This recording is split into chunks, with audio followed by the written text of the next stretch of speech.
안녕하세요. 오늘은 성경 사무엘하 15장을 한번 깊이 파헤쳐 볼까 합니다. 아들 압살롬이 아버지 다윗 왕에게 반역을 일으키는 정말 극적인 사건이잖아요. 네, 맞습니다.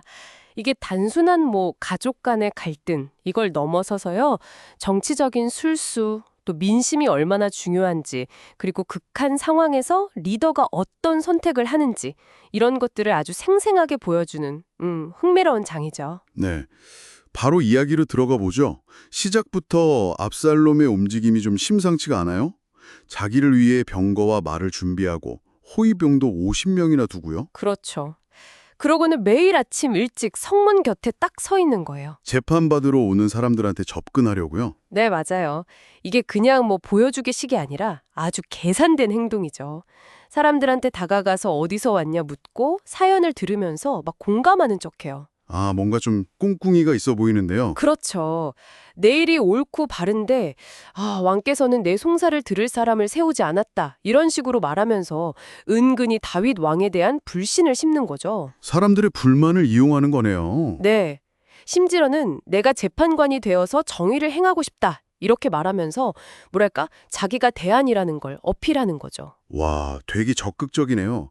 절하려는 사람한테는 손을 펴서 붙들고 입까지 맞췄다고요? 그 당시로서는 정말 파격적인 스킨십이죠. 친근함을 보여주면서 카리스마를 높이는 아주 영리한 전략이었습니다. 진짜 뭐랄까, 요즘 정치인들 모습 같기도 하고요. 그래서 성경에도 이스라엘 사람의 마음을 압살롬이 훔쳤다. 이렇게 기록되어 있군요. 네, 그 표현이 정확합니다. 그렇게 민심을 자기 쪽으로 돌려놓고 4년을 기다린 거예요. 4년이나요? 와. 그리고 나서 움직이는군요. 그렇죠. 4년 만에 다윗에게 가서 이번엔 종교적인 명분을 내세워요. 헤브론에 가서 여호와께 한 서원을 갖겠다고요. 이것도 다 계획된 거짓말이었던 거죠? 그럼요. 완벽한 위장이었죠. 다윗이 평안히 가라라고 허락하니까 바로 정탐들을 이스라엘 모든 지파에 쫙 보냅니다. 어떤 지령을 내렸나요? 나팔 소리가 들리거든 압살롬이 헤브론에서 왕이 되었다 이렇게 외치라고 시킨 거죠. 치밀하게 준비된 반역의 시작입니다. 근데 여기서 좀 놀라운 게 그때 예루살렘에서 압살롬 따라서 헤브론으로 간 사람이 200명이나 되는데 이 사람들은 계획을 전혀 몰랐다고요? 네, 그게 참 아이러니하죠. 그냥 압살롬을 따라서 간 거예요. 영문도 모르고. 진짜요? 네. 게다가 더 충격적인 건 다윗의 가장 믿었던 책사, 그 아히도벨 있잖아요. 네, 압니다. 그 아히도벨마저 압살롬 편에 붙었다는 거죠.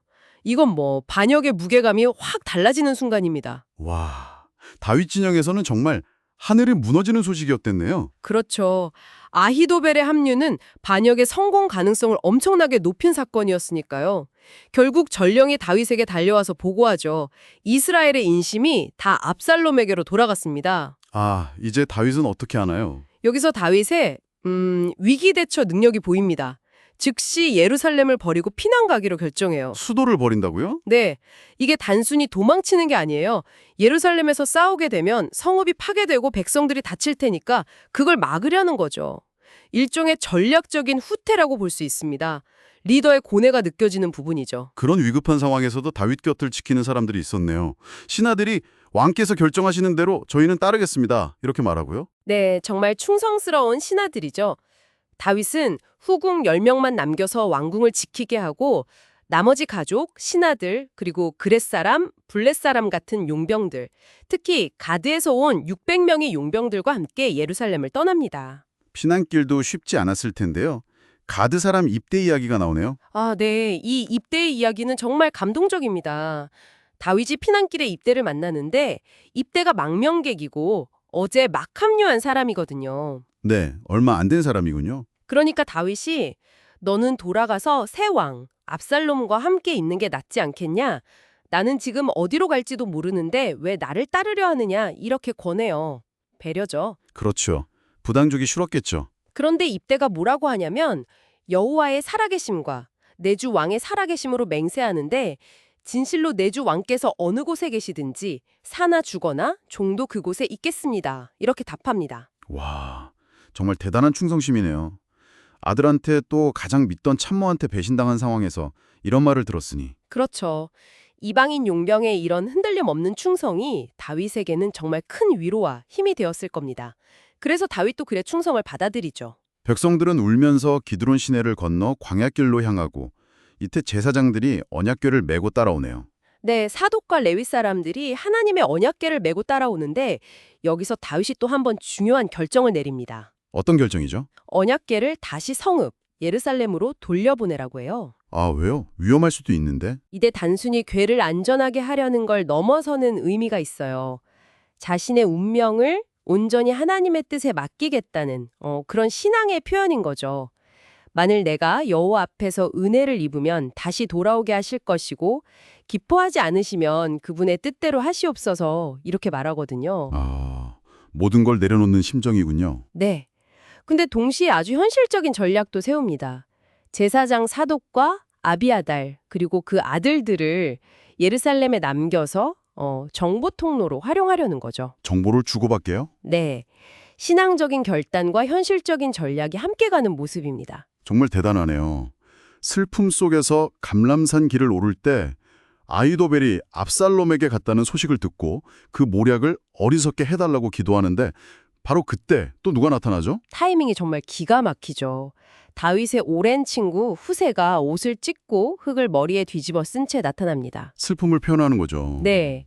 친구를 위로하러 온 걸까요? 그런데 다윗은 후세에게 말해요. 네가 나와 함께 가면 나에게 짐만 될 거다. 그러니 성읍으로 돌아가서 압살롬에게 거짓으로 충성을 맹세해라. 네, 거짓 충성이요. 네. 그러면서 아히도벨의 계략을 방해하라는 일종의 스파이 임무를 맡기는 겁니다. 와, 이건 정말 반격을 위한 씨앗을 뿌리는 거네요. 그렇죠. 그리고 아까 말한 제사장들과 그 아들들을 통해서 정보를 주고받을 계획까지 세우죠. 연락망을 구축하는 거예요. 치밀합니다. 네.